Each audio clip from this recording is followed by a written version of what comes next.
Alrighty, so we're gonna go ahead and get started with our PLC. Of course, you guys know, we've been working on our protocol for, writing and the writing protocol for LaSalle.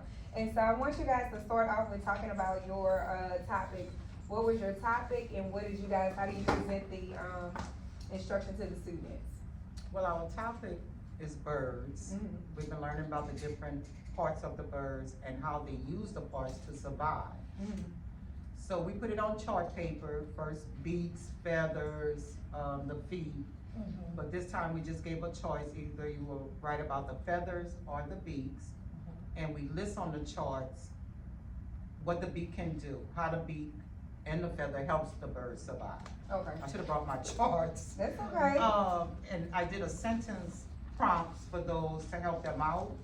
And it says, birds have, and you choose feather or beak. Mhm. Birds use their beak or feather to do what? And the feathers can be colorful, long, short, plain, strong.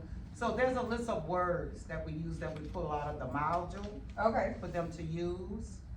And we have some kids that can make up their own sentences Okay, so about thinking what they know about about birds. when you guys group, so a part of the process is you have to group your, students' work for, exceed expectations, met expectations, and below expectations. So let's talk about some of the qualities of your exceeded expectations work. What did the students, do to exceed your expectations? Well, a lot of them, I feel like they are, to me, they're picking up their handwriting, because at first I couldn't understand, like at the beginning of the year, I couldn't understand a lot of their handwriting, like Lucas.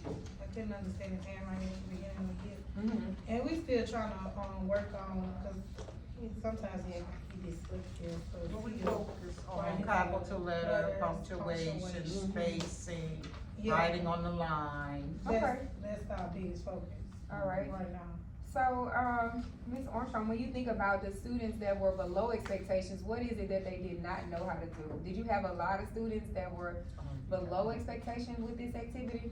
Yes, a lot of them, as I will put the prompt, because my students, some of them can make sentences and some can't. So whenever I do put the prompt on the board, some still couldn't, Mhm. like actually copy the sentence. Mhm. Or it was just like, I don't know what they were writing. But as you can see, this one is improving.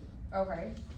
And so what are some of the strategies that you guys have been using to improve the writing? I heard you guys say, to identify that sentences start with a capital letter. What about spacing? Yeah, we Yeah, do we finger do spacing, spacing. so they know to put the finger on the line and write after And that then- finger. We have our anchor choice that tells them about the capitalization. We talked about, commas and capitalizations and what periods, need to be placed, and, And we have checklists. Yeah, I Yeah, use, I have the I writing use a pad little yeah. on the checklist Yeah. at the desk, and they Okay. also have it in their writing journal. So they Okay. can, open it up at the beginning and look at it. All But right. it's basically conventions. So with the checklist, did you kind of like develop it with the students, or was something that you guys already had and you went over it with the students? We constantly go Oh, just over go it over. So this in is the one that writing. you ongoing in Going use. through. Yeah. Right. Okay, so it is improving, you still see some improvement, Improvement, but, yes. alright, Drastic improvement, Yes. 'cause, at first, these kids couldn't copy it off the board. Board. okay. And now they trying to develop their own sentence, and I've been seeing improvement with reading too, Mhm. so. So it's it is a process, I like how you guys support your students with the, STEMs, so that they can kind of have a basis to get started, and then if they keep going and doing this over and over and over again, they should get into the practice of what they should actually have. So when you think about your next steps on our cub analysis, you have your next steps.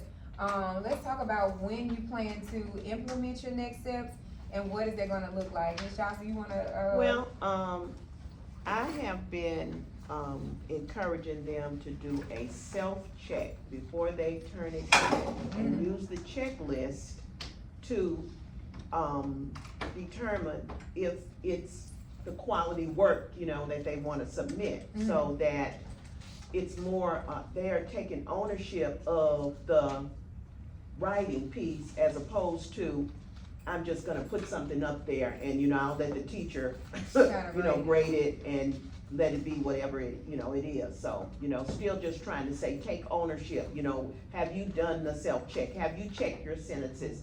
And then sometimes I'll use the peer, review and let them just swap papers before they turn them over. And then the person at the table will give them, some clues as to whether or not it meets. I found that works really good because, I hear one student saying, well, you forgot to capitalize or you don't have a period. So And they'll getting hurry them up. to kinda, and we Right. talked about that on last week too, like have your stopping points. Because if you have like some type of structure where they have to do writing, you have a checklist, you might stop and maybe post some of the students' work, on the board or on the, on the document camera, how you guys use your document camera. And so do they have all the success criteria? Do they have what we are asking for in our rubric? All right, Ms. Armstrong, when you think about your, next instructional steps, where are you going at? What do you feel like in your students' work, where are you going next?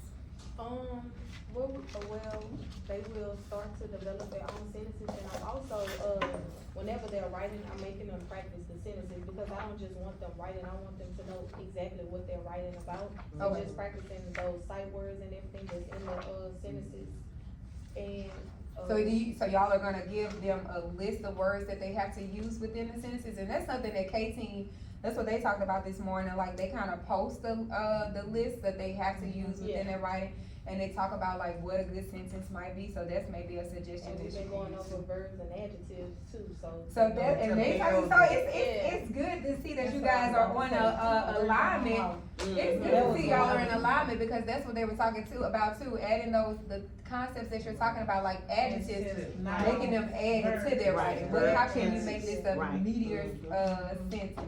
All right, Ms. Thomas, when you think about your next instructional steps. No, honestly, that's what I was gonna say when you took, I was gonna pick back off of you, because that's what I've been implementing, the adjectives, the Okay. adverbs, the nouns. Some more pushing it. Yeah, pushing it, and then like I play a video so they can sing out the nouns, the adjectives, the adverbs and stuff like this, so. So they can think about. Yeah, what- especially my little, Hispanic kids, cause I have a larger population in my classroom. Mhm. So I try to have like pictures, we had to do pictures for them this year. Even like with our decodable, like we put that on a screen on our Clever. So I that's put good that on. y'all thinking about Our all your reading learners, engagement, that's yes. good, okay.